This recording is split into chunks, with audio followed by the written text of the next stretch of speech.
I have been a therapist my basically whole adult life for a long time.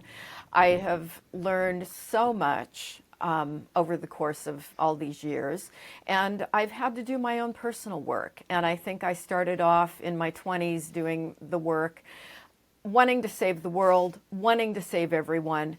And I married a very, well, I'll just use the word pathological because he was pathological man, because I was in love with the fantasy of who I thought he would become when he was fixed. Oh, And that's such a common yeah. thing that women do.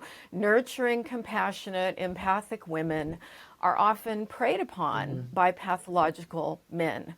And I spent 17 years in that marriage.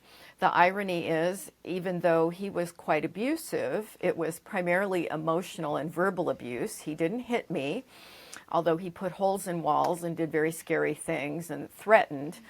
But even though I was working for a good chunk of time as a director of counseling for a women's shelter, domestic violence shelter for women, I did not call what I was living with abuse. And so that was my growth over a period of years and a lot of my own therapy. I had to grow to value Mhm. myself enough to realize I should not tolerate someone treating me this way. Mhm.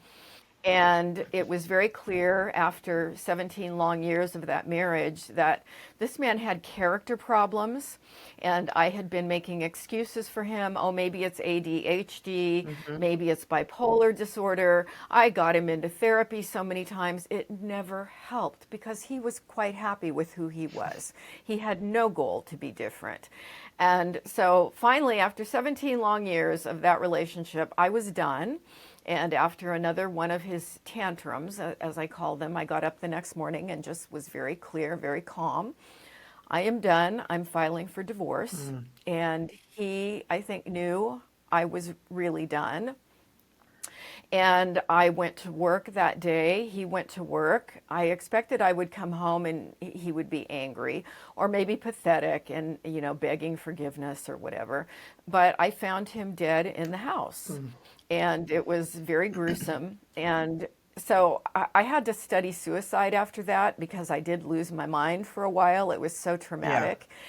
And I had not known, but men who kill themselves in front of their wives or kill themselves in a staged way where she'll find the body, it's virtually always at the time the woman is trying to leave the relationship, Oh, and it's done as an act of revenge.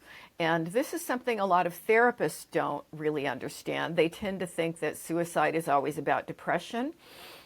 In these cases, which is not the majority of suicides, it's a small percentage, but in these cases, it's about abuse and it's kind of the final act of revenge and hatred. oh my goodness. I can't even So the imagine. the book does talk about that, but I think more of the emphasis is on how the people around me helped me and supported me, and how I grew out of that grief. And that very it was very complicated grief Yeah, because I did blame myself, of which was course. the intention that he had.